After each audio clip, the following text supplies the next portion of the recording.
26,000 ছেলেমেয়ের ভবিষ্যৎ যারা নষ্ট করেছে, চাকরি বিক্রি করেছে, যার বিরুদ্ধে এই অভিযোগ রয়েছে, যেসব ব্যক্তির বিরুদ্ধে এই অভিযোগ রয়েছে, জাতীয় কংগ্রেসে অন্তত বাংলার কংগ্রেসে তাদের কোনো ঠাঁই হবে না।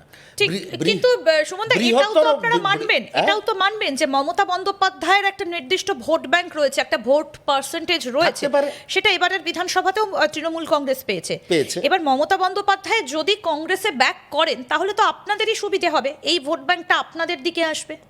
আমরা এমন কোনো সুবিধা নিতে চাই না যাতে যে 26,000 ছেলেমেয়ে রাস্তায় বসে আছে তাদের পরিবার কংগ্রেসের ওপরে বীতশ্রদ্ধ হোক। আমরা এমন কোনো সিদ্ধান্ত বা রাজনৈতিক লাভ নিতে চাই না যার থেকে তপন কান্দুর আত্মা কাঁদে। আমরা এমন কোনো লাভ নিতে চাই না যার থেকে ফুলচাঁদ শেখ, অরবিন্দ মণ্ডলদের আত্মা কাঁদে।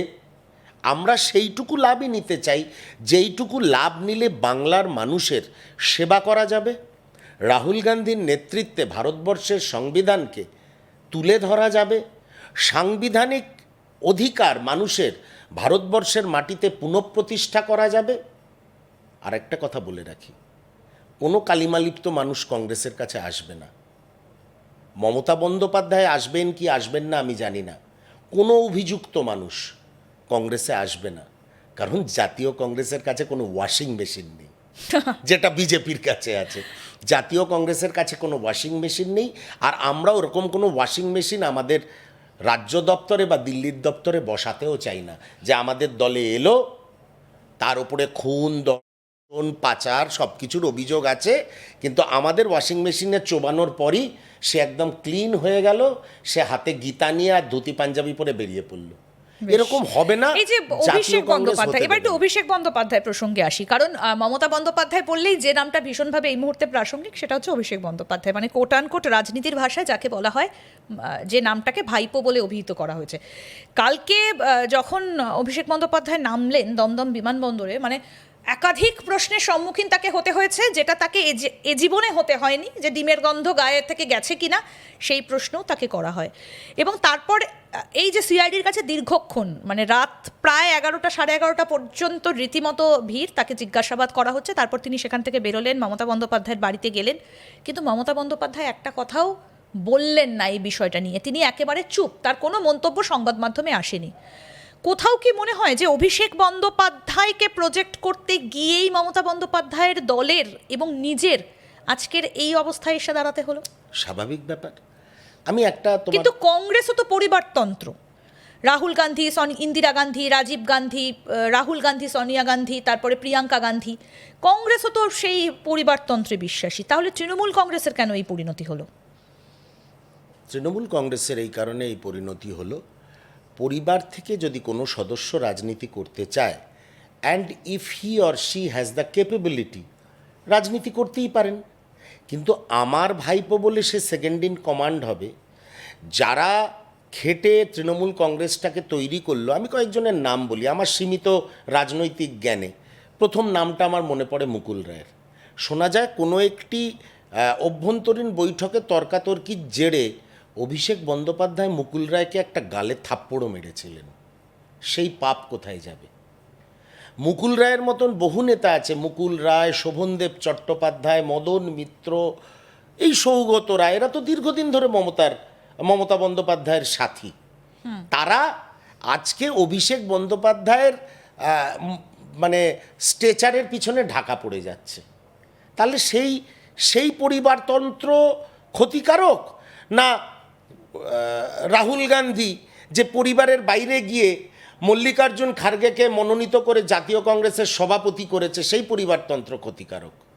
এই পরিবারতন্ত্র ক্ষতিকারক। কিন্তু কংগ্রেসের অনেক নেতাও তো এই পরিবারতন্ত্রের উপর রাগ করে কংগ্রেস ছেড়ে চলে গেছেন, এই কথাও তো আপনি অস্বীকার করতে পারবেন না। অতি সম্প্রতি জ্যোতিরাদিত্য সিন্ধিয়াকেও আমরা গেছেন, তা সত্ত্বেও 103 পার্লামেন্টে কংগ্রেস, এত খারাপ দিনেও 103 এখনো পার্লামেন্টে কংগ্রেস, প্রধান বিরোধী দল, ভারতবর্ষের প্রধান বিরোধী দলনেতা রাজ্যসভা এবং লোকসভায় রাহুল গান্ধী এবং মল্লিকার্জুন খার্গে। কংগ্রেসকে শেষ করা যায়নি। You can kill me, you cannot kill my ideology. কংগ্রেসের আইডিওলজিকে, মমতা বন্দ্যোপাধ্যায় তো সেই কংগ্রেস থেকে এসেছেন, তাহলে তার আইডিওলজি নেই বলে আপনি মনে করেন? শিল্পপতিদের শক্তিতে এবং অর্থতে বলীয়ান হয়ে ভারতীয় জনতা পার্টির এখনও এত ক্ষমতা হয়নি যে জাতীয় কংগ্রেস এবং তার আইডিওলজিকে শেষ করে দেবে। তুমি একটু আগে প্রশ্ন করছিলে না মমতা কংগ্রেসে ঢুকে বাকিদের তাড়িয়ে দেবে। ভারতীয় জনতা পার্টি পারল না কংগ্রেস মুক্ত ভারত করতে, উল্টে ভারতীয় জনতা পার্টি তৃণমূল মুক্ত পশ্চিমবঙ্গ করে দিল। মমতা বন্দ্যোপাধ্যায়কে তো এটা বোঝা উচিত ছিল।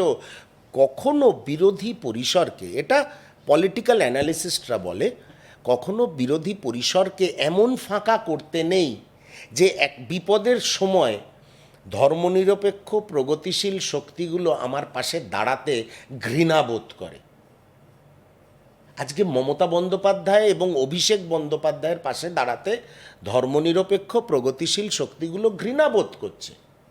এই মমতা বন্দ্যোপাধ্যায় বলেছিল না কংগ্রেস পচা ডোবা, একদিন কংগ্রেস করতাম আমার ভাবতেও ঘেন্না করে। তাহলে বাবা কিসের আশায় 10 নম্বর জনপথে everything is fair, love and war.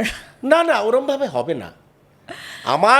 আমার সহকর্মী এবং তাদের পরিবারের রক্তের বিনিময় ওনার ভাইপোর রাজনৈতিক উদ্দেশ্য সাধন হতে পারে না। আজকে হয়তো সেই যে ট্রেজারি বিল্ডিং এর সামনে যারা সেদিন বিক্ষোভ দেখিয়েছিলেন, সোমেন মিত্র, সুলতান আহমেদ বা অধীর রঞ্জন চৌধুরী, তাদেরকে আজকে হয়তো এই প্রশ্নটা করা অত্যন্ত অর্থযুক্ত। আমি অধীর রঞ্জন চৌধুরীর কাছে এই প্রশ্নটা নিয়ে গিয়েছিলাম, কিন্তু সময়ের অভাবে আমি করতে পারিনি। আপনার কাছেই আজকে রাখি যে সুলতান আহমেদ আজকে আর নেই, সোমেন মিত্র আজকে আর নেই, যারা মমতা বন্দ্যোপাধ্যায়ের বিরুদ্ধে সেই কালো শাল নিয়ে যারা একটা সময় প্রতিবাদ বিক্ষোভ দেখিয়েছিলেন, আজকে যদি মমতা বন্দ্যোপাধ্যায় তাদের কাছে গিয়ে বলতেন 1997-এর সেই প্রতিবাদ প্রতিরোধের পর যে আমি আজকে কংগ্রেসে ফিরতে চাই, তারা কি বলতেন আজকে? কারণ তাদের কাছে এই প্রশ্নটা করার আর জায়গা নেই, কারণ তারা আজকে নেই।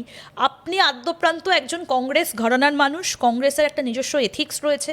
আমি সেই কারণে আপনার কাছে এই প্রশ্নটা রাখলাম। তাদের আইডিওলজি আপনি বহন করছেন, যে তারা আজকে কি করতেন বলে আপনার মনে হয়? কারণ কংগ্রেস ক্ষমাশীল। ক্ষমা আর সৌজন্য এই দুটো জিনিসকে গুলিয়ে ফেললে বোধহয় আমরা খুব ভুল করব।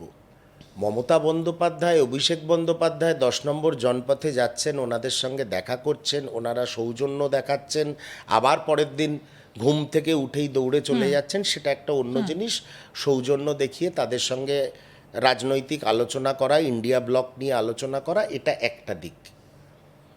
আর মমতা বন্দ্যোপাধ্যায় কংগ্রেসের ওপরে কংগ্রেসের রক্তক্ষরণ পশ্চিমবঙ্গে যেভাবে করেছেন, কংগ্রেস দলকে যেভাবে টুকরো টুকরো করেছেন, কংগ্রেস কর্মীরা যেভাবে তৃণমূল নামক রাজনৈতিক গ্যাংয়ের হাতে খুন হয়েছে, সেইটাকে ক্ষমা করা অন্য জিনিস।